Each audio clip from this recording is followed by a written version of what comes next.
Hello दोस्तों, ये video खासकर उन लोगों के लिए है जो स्टूडेंट है, जो कंपटीशन एग्ज़ाम की तैयारी कर रहे हैं या करना चाहते हैं। दोस्तों, कंपटीशन एग्ज़ाम की तैयारी करना मेंटल एंड्योरेंस का खेल है। आप इसे मेंटल मैराथन भी कह सकते हैं। पहले वर्क एथिक से इसी बात को समझते हैं, जो कहता है कि भीड़ से कंपटीशन नहीं किया जाता है। मैराथन में दौड़ते वक्त जब आपकी सांस फूलती है, तब कंपटीशन आपका खुद से होता है। कौन कहाँ से आ रहा है, कौन कहाँ जा रहा है, आपको उस वक्त कोई मतलब नहीं होता है। इसीलिए पहला बिलीफ सिस्टम है कि कंपटीशन कहीं बाहर नहीं है, कंपटीशन केवल और केवल खुद से है। ये बात इतनी ज़रूरी क्यों है, जो कि हम पहले नंबर पर कर रहे हैं? क्योंकि अगर आपने इस बात को अपना लिया तो आपको अपने से बेहतर स्टूडेंट से इनसिक्योरिटी या जलन नहीं होगी। आप उसकी अच्छाई से सीख सकते हैं। जॉब करते हुए, अच्छे कॉलेज में अपने दोस्तों को पढ़ते हुए देखकर आपको अपने भविष्य की चिंता नहीं होगी। जब भी मन में सवाल उठे कि इतना कंपटीशन है, अब मैं क्या करूं, तो अपने आप जवाब मिलता रहेगा कि खुद से बेहतर करो। और ये बात समझने की है कि इंटेलिजेंस नहीं बल्कि मेंटल स्टेट आपकी असली ताकत है। कंपटीशन एग्ज़ाम सर्कल में लोग आईक्यू को ज़्यादा महत्व देते हैं। आईक्यू को बहुत ज़्यादा इम्पोर्टेंस दिया जाता है, खास करके जब एग्ज़ाम टेक्निकल हो। लेकिन असली खेल तो यह है कि आपका मेंटल स्टेट कैसा है, मतलब कि आप परेशानियों को किस एंगल से देखते हैं, आप कैसा सोचते हैं और आप हर दिन कैसा महसूस करते हैं। जब भी टॉपर कहते हैं कि अगर मैं कर सकता हूं तो आप भी कर सकते हैं, तो वो इसी मेंटल स्टेट की तरफ इशारा कर रहे होते हैं। कभी कोरोना की वजह से सब स्थगित हो सकता है, कभी घटना दुर्घटना हो सकती है, लेकिन हमको डिस्ट्रैक्ट नहीं होना है, क्योंकि हमारा पहला मकसद है रेस पूरी करना। मतलब आखिरी दिन तक बिना हार माने पुरजोर तरीके से तैयारी करना और रेस पूरी करना। रेस वही पूरी करता है जो हर दिन दौड़ नहीं सकता तो कम से कम चल जरूर सकता है, कम से कम चलता ज़रूर है।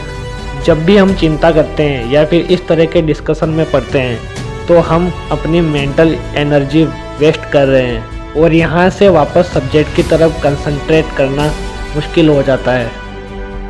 तो लोग ध्यान करते हैं, वो बता सकते हैं कि जब हमारा दिमाग शांत होने लगता है तो पुराने दबे हुए विचार और सबकॉन्शियस में छिपी हुई चिंताएं बाहर आ जाती है। उसी तरह आप कंसंट्रेशन से कभी पढ़ने भी लगे, मन थोड़ा सा शांत भी हुआ, तो छिपी हुई चिंताएं आपको वापस घेर लेगी। पढ़ते पढ़ते इसी तरह हमें पुरानी यादें वापस याद आने लगती है।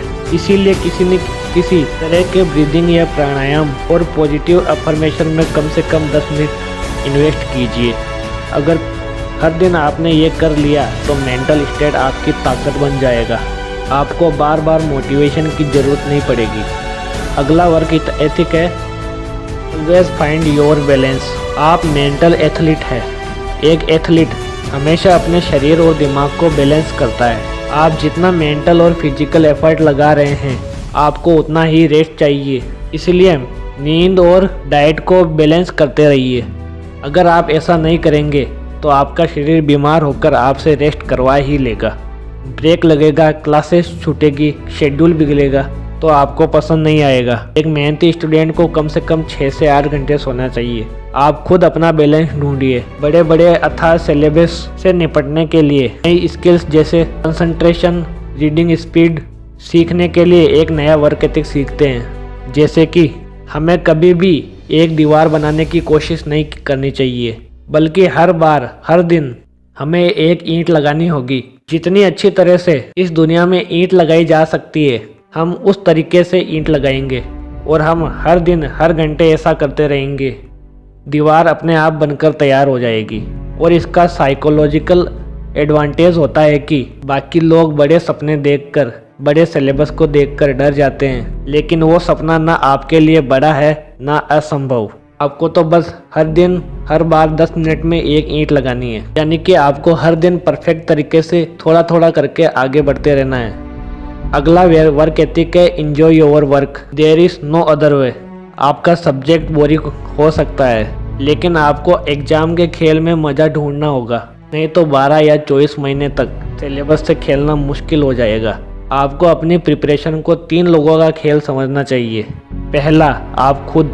दूसरा, पेपर सेट करने वाले प्रोफेसर साहब कि वो पेपर बनाते समय स्टूडेंट से क्या उम्मीद करते हैं कि ये वाला फैक्ट रटो या सब्जेक्ट के साथ साथ सोच विकसित करो, क्या मैं फंसाने वाला हूँ, धैर्य रखकर सही ऑप्शन का चुनाव करो।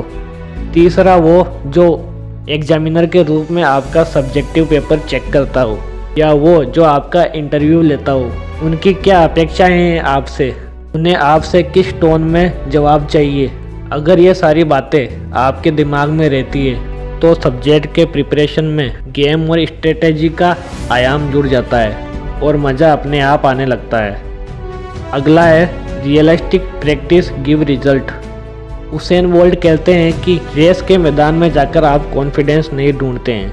हम 10-12 सेकंड की रेस की या स्प्रिंट की तैयारी के लिए हर दिन घंटों मेहनत करते हैं, कई महीने तक मेहनत करते हैं, तो भी वैसा माहौल बनाकर।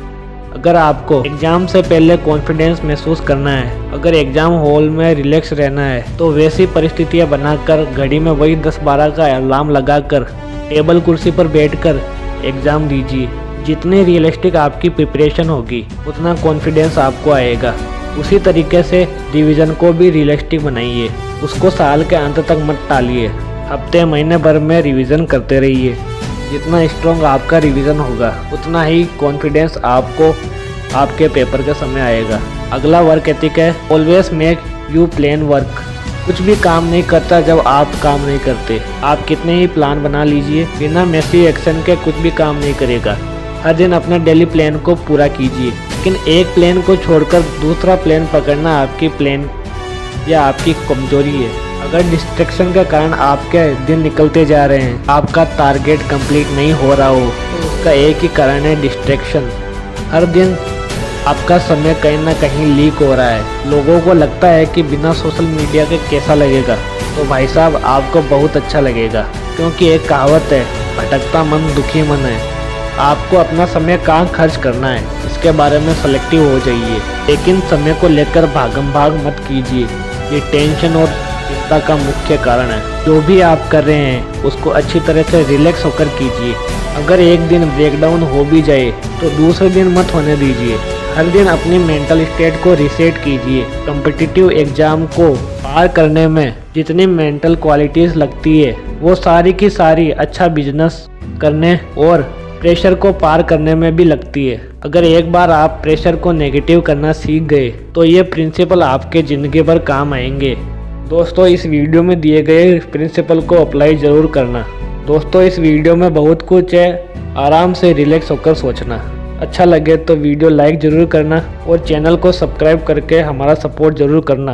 आपकी बेहतर ज़िंदगी के लिए शुभकामनाएं।